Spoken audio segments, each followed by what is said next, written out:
Bon, dans cette vidéo, nous allons parler un tout petit peu de Tom Holland, même si c'est un petit peu le sujet de la vidéo et que j'ai beaucoup de choses à vous dire dessus. Donc en fait, on va beaucoup parler de Tom Holland dans cette vidéo parce que ce sera une vidéo sur Tom Holland dans la phase 4. Nous le savons et nous avons été heureux d'apprendre que Spider-Man restait dans la MCU, mais avait aussi son petit côté Sony. Avec Venom, avec Morbius, avec Carnage, avec les Sinister Six, quoi.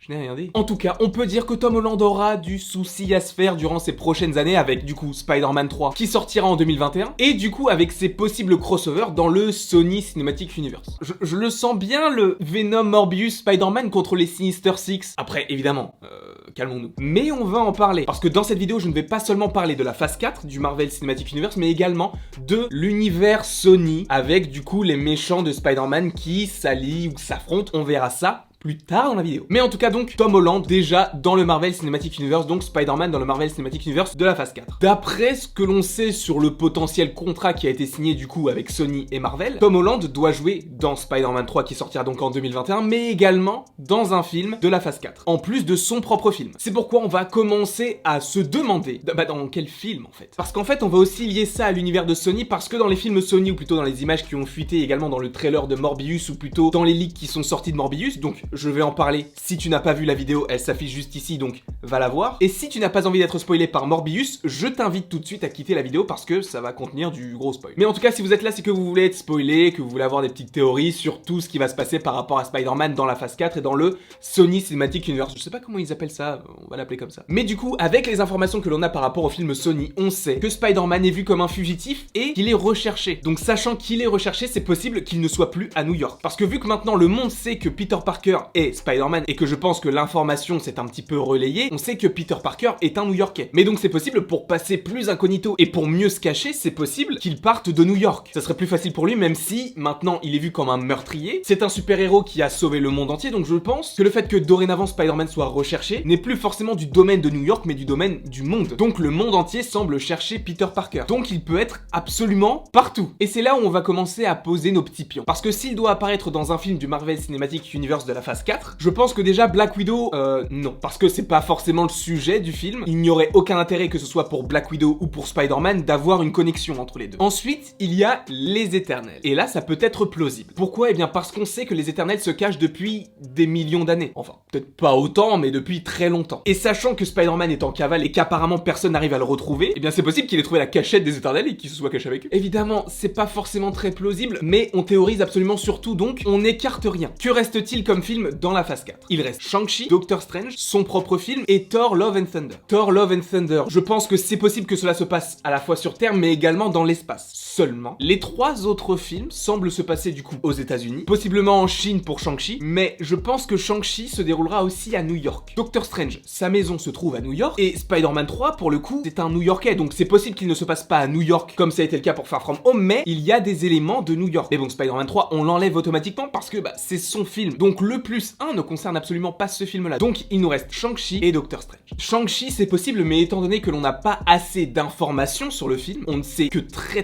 peu de choses, sachant que ça sort dans un an, on en sait vraiment très peu. Donc on peut supposer qu'il y aura une apparition. Mais le film où Tom Holland pourrait apparaître, selon moi, ce serait Doctor Strange in the Madness of the Multiverse. Oui, l'anglais, c'est le point fort. Et vous allez me dire, mais pourquoi? Déjà, je l'ai dit précédemment, le Sanctum Sanctorum se trouve à New York. Et je pense que le lieu culte des sorciers suprêmes, eh bien, on le verra dans le film. Même si cela évoque le multiverse. Et justement, parlons-en de ce multiverse et parlons-en en fait de ce film. Qui va le réaliser? Sam Raimi. C'est en pourparler, c'est apparemment ce qu'il se dit dans les petits papiers, etc. On n'est pas sûr, ce n'est pas officiel, mais je pense que c'est sûr. Et pour ceux qui ne connaîtraient pas Sam Raimi, c'est tout simplement le réalisateur de Spider-Man 1, 2 et 3 avec Tobey Maguire. Et c'est lui qui pourrait réaliser ce film-là. Et ce qui est bien, c'est qu'on nous a vendu Doctor Strange comme un film un petit peu plus horrifique. Attention, pas d'horreur, mais horrifique. Et pourquoi est-ce que j'insiste là-dessus? Eh bien parce que Sam Raimi, il a réalisé des films d'horreur. Et il est un petit peu aussi réputé pour ça. Donc il colle parfaitement à cette ligne éditoriale. Et vous allez me dire... Mais alors, qu'est-ce que ça fait qu'il ait réalisé Spider-Man 1, 2 et 3? Parce que là, c'est Doctor Strange, mon gars, c'est Doctor Strange! Je te l'accorde, mais sachant que l'on est dans le multiverse, on peut tout faire. Donc, le multiverse, le fait que ce soit Sam Raimi qui ait réalisé quelques petits Spider-Man par-ci par-là, le fait aussi que ça se passe à New York, ça peut indiquer que Tom Holland pourrait apparaître dans le film. Et évidemment, on parle de Sam Raimi, du multiverse, Spider-Man, multiverse, pourquoi ne pas faire, tu sais, je sais pas, un petit rond, C'est comme Doctor Strange quand il fait les petits ronds là, pour aller dans un autre lieu, mais là c'est un rond de dimension. Et donc tu vois le petit rond, et tu vois Tobey Maguire, et tu vois à gauche Andrew Garfield, et à gauche encore, tu vois Tom Holland sur le même plan. Le multiverse. Évidemment, c'est possible que ce ne soit absolument pas le cas, mais c'est juste que la présence de J. Jonah Jameson dans la scène post-générique de Spider-Man Far From Home, qui est campée par J.K. Simmons, ça me faisait penser au multiverse, même si c'est pas du tout le cas, c'est juste qu'ils ont repris le personnage parce que selon eux, ce personnage-là ne pouvait pas être incarné par un autre acteur tellement il le jouait bien et que c'était lui en fait, c'était pour lui ce personnage. Donc je pense plus que c'est un lien avec ça, mais s'il y a le multiverse, là mon gars, mais... c'est... la décadence. En tout cas, je ferai une vidéo un petit peu plus complète sur le potentiel de Doctor Strange 2. Restez pas loin, mais là, du coup, on parlait de Spider-Man. Et donc, c'est pour ça que je disais que Spider-Man pourrait être intégré Doctor Strange in the Madness of the Multiverse. Voilà ce que je vois par rapport au contrat qui aurait été annoncé du +1, en plus du film, donc, de Spider-Man. Je pense donc que ce +1 serait Doctor Strange 2. Et en plus, est-ce que vous imaginez un film avec Doctor Strange, Scarlet Witch et Spider-Man? En plus, je verrais très très bien Doctor Strange prendre la relève de Tony Stark. Dans le sens où, de toute façon, Peter Parker et Stephen Strange se sont déjà rencontrés, ils se sont déjà parlé, etc. Donc c'est possible qu'il le protège et qu'il le cache dans le Sanctum Sanctorum. Et que c'est ici qu'il se cache. Là, on était sur la phase 4 du Marvel Cinematic Universe. Maintenant, on peut se dire, et l'univers Sony dans tout ça? C'est une très bonne question et c'est pourquoi je vais essayer d'y répondre parce que, comme je l'ai dit précédemment, dans Morbius, on évoquerait Spider-Man, qui serait en fuite avec la tête de Tom Holland et que l'affiche que l'on voit dans le trailer de Morbius ne soit en fait pas le costume de Spider-Man de Tobey Maguire, mais bien le costume qu'il a dans Spider-Man Homecoming. Donc, cela montrerait bien qu'il y a deux univers, mais qui sont interconnectés grâce à Spider-Man. En plus, on a le vautour. On a également J. Jonah Jameson, qui se trouve être dans le film Morbius, qui est également dans le film Spider-Man Far From Home. Donc, tout ça mélangé...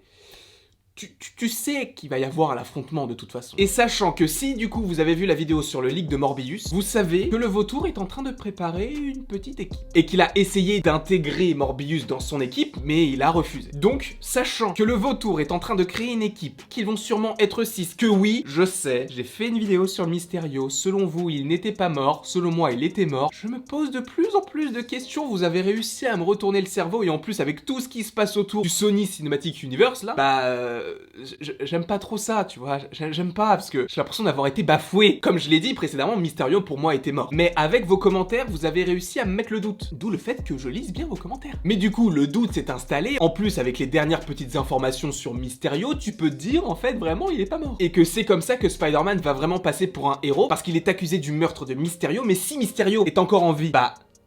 Spider-Man n'est plus un meurtrier. Donc c'est peut-être comme ça que Spider-Man va regagner le cœur des gens, en affrontant également les Sinister Six. Et c'est là où c'est très intéressant parce que du coup, par rapport aux Sinister Six, on sait que Venom, je ne pense pas qu'il sera dans l'équipe parce que ça a l'air d'être un gentil. Après, on n'a pas encore vu de trailer de Venom 2, c'est possible qu'il soit méchant, ça m'étonnerait beaucoup, mais c'est possible. Donc pour les Sinister Six, il y aura donc le Scorpion, le Vautour, Carnage, lui c'est obligé, Mysterio s'il n'est pas mort. Je rappelle également que dans le leak de Morbius, on a l'intégration d'Oscorp, Bouffon vert, possiblement, pour le 5e membre. Et pour le 6e, c'est là où on peut se poser la question de qui sera le 6e membre. Et je pense que le 6e membre sera le personnage principal du film qui sortira en 2021 pour Sony. Et je pense justement que ce film de 2021 sera lié à la fois à Spider-Man et à Black Panther. Et vous allez me dire, mais pourquoi? Eh bien parce que je pense que le film de Sony lié à Spider-Man, qui sortira donc en 2021, serait donc Kraven le chasseur. Parce que c'est le dernier personnage que l'on n'a jamais vu dans un film de Spider-Man. Enfin, le dernier personnage, le dernier méchant de l'univers de Spider-Man que l'on n'a pas vu dans un film. Et pourquoi le rapport avec Black Panther? Eh bien, je pense que il peut être introduit dans Black Panther 2. Bah non, du coup, non, c'est complètement con. Je viens de me rendre compte que par rapport à Black Panther, je dis n'importe quoi parce que Black Panther sort en 2022 et du coup le film Kraven, si c'est le film de 2021, sortirait en 2021, donc il ne peut pas être introduit dans un film en 2022 si son propre film est en 2021. Mais il y aura peut-être possiblement des liens, j'en sais rien. Mais ce serait cool que par exemple Kraven soit un chasseur du Wakanda qui est là pour rechercher Spider-Man et qu'il le trouve et que ça découle sur son film solo. Et que donc le méchant de Spider-Man 3 serait Kraven le chasseur. Il y a beaucoup de choses dans cette vidéo, tu as vu, il y a beaucoup d'informations, j'espère que tu as tout retenu. Mais je répète encore une fois que je me base uniquement sur des fuites ou des informations en faisant du coup des théories. Je répète que ce n'est pas parce que je dis quelque chose que ça va forcément arriver. Cette vidéo n'est absolument pas une vidéo pour vous dire ce qu'il se passera, mais ce qu'il pourrait se passer. En tout cas, j'espère que vous avez aimé cette vidéo, n'hésitez pas à l'aimer, à la partager, à la commenter et à vous abonner, ça ferait évidemment très plaisir. Et du coup, en commentant, n'hésitez pas à me commenter dans quel film du Marvel Cinematic Universe de la phase 4 serait Tom Holland. Si vous pensez qu'il est dans Shang-Chi, si vous pensez qu'il est dans Les Éternels, même si Black Widow par exemple, je pense qu'il ne sera pas dedans, dans Thor Love and Thunder, dans n'importe quoi. Personnellement, je pense qu'il serait plus dans Doctor Strange in the Madness of the Multiverse, mais après on n'a pas forcément parlé des séries. Enfin bref, j'espère que vous avez apprécié cette vidéo et il ne me reste plus qu'à vous dire à la prochaine pour la prochaine.